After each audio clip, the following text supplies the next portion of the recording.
la talidomida y su tragedia.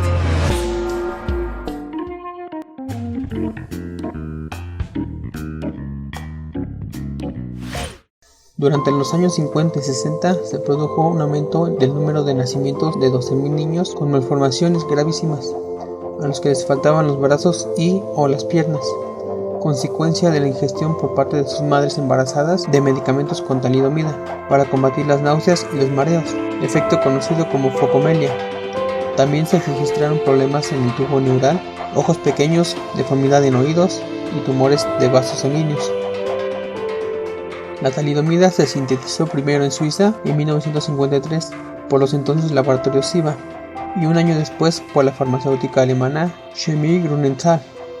En abril de 1954 con el nombre molecular de ácido alfa-taliglumático. En los años 50 era popular el consumo de barbitúricos para combatir el insomnio y se pensó que la talidomida podía servir por su mismo efecto sedante e hipnótico, con la ventaja de que no producía adicción y carecía de los efectos adversos de los barbitúricos. El 1 de octubre de 1957, la misma empresa empezó a comercializar la talidomida como un tranquilizante sin prescripción, bajo el nombre comercial de Contergan, entre cuyas indicaciones se incluye el uso para las embarazadas contra las náuseas y mareos, y enseguida se convirtió en el tranquilizante más vendido de Alemania.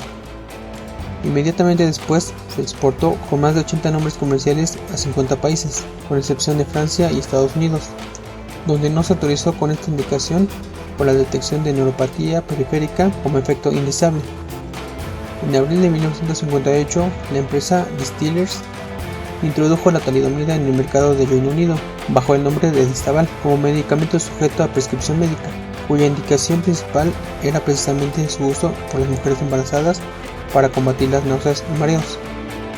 El primer bebé nacido con esta afectación congénita había nacido en diciembre de 1956, incluso antes de su comercialización, pues Grünenthal distribuía muestras gratuitas entre sus empleados. A lo largo de 1960 y 1961 aparecieron indicios fundados de la relación causal entre el consumo de talidomida durante el embarazo y esas malformaciones graves.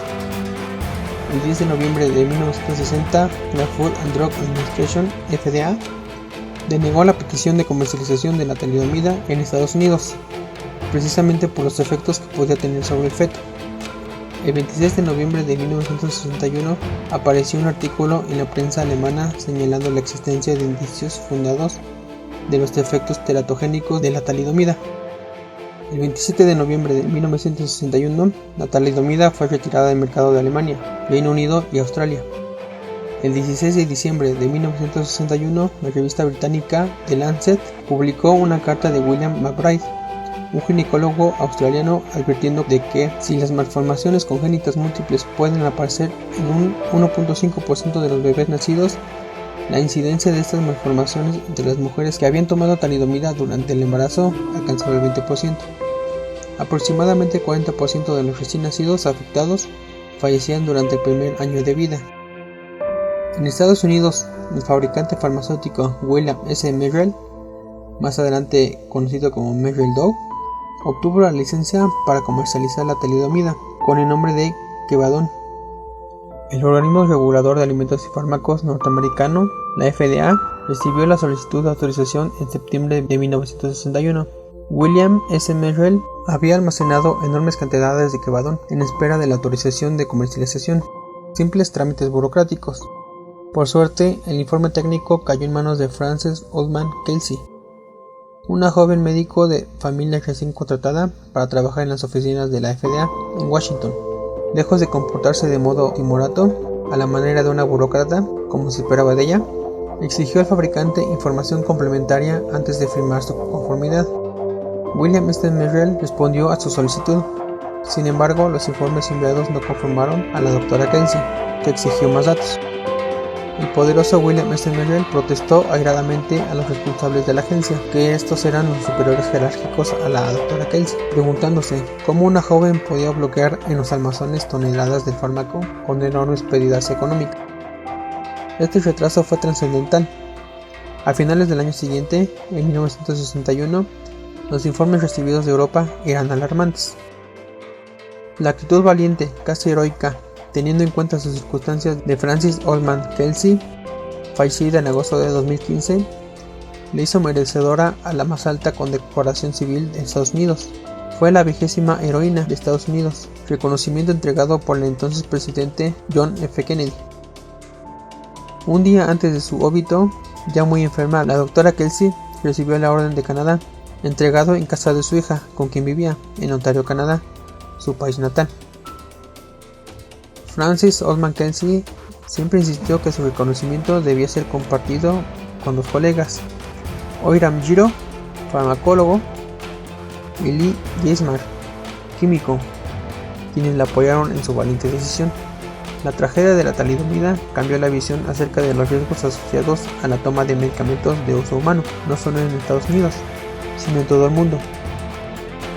Se establecieron protocolos de actuación que priorizaron la protección de la población frente a los conflictos de intereses de médicos, políticos e industria farmacéutica.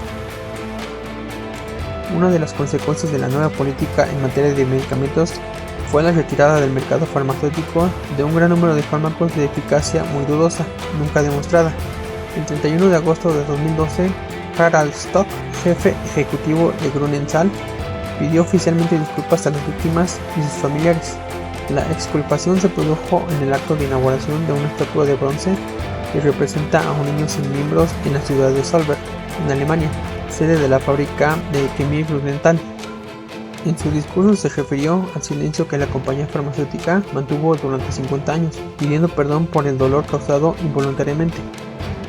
Harald Stock justificó a sus antecesores, afirmando que el laboratorio había realizado todos los estudios clínicos posibles en base a los conocimientos disponibles de la década de los 50. Algunos quisieron ver oportunismo al hacer coincidir estas explicaciones con la celebración de los Juegos Paralímpicos de Londres. La mayoría de las asociaciones de afectados se han quejado siempre de las bajas compensaciones recibidas. Cualquiera pensaría que la talidomida se convertiría en un medicamento maldito, una ignominia de la farmacología. Sin embargo, no ha sido así. La investigación, como tantas veces sucede, supo sacar provecho de la desgracia. Durante los años de ostracismo de la talidomida se produjeron algunas interesantes observaciones. En el año de 1964, Jacob Sheskin, un médico israelí, probó la talidomida en un eritema nudoso en enfermos de lepra. La talidomida se utilizó como último recurso para aliviar el prurito extremo del paciente. La talidomida resolvió el picor del paciente a los 3 días de tratamiento. Cuando se interrumpió la administración de la talidomida, el enfermo leproso volvió a padecer insoportable picor, y este se solucionó reinstaurando el tratamiento. Otras experiencias con similares resultados fueron determinantes para que la Organización Mundial de la Salud autorizase el empleo de la talidomida en el tratamiento del eritema nodular en pacientes con lepra, conocido como enfermedad de Hansen. La talidomida tiene acciones antiinflamatorias e inmunosupresoras. Consiguientemente, ha comenzado a usarse en un creciente, aunque limitado número de indicaciones, desde el síndrome de Behçet, las úlceras bucales causadas por la inmunosupresión de VIH positivos, sarcoma de Kaposi, enfermedad de Crohn y otras enfermedades infrecuentes. Para estas indicaciones, la talidomida se prescribe bajo criterio de uso compasivo.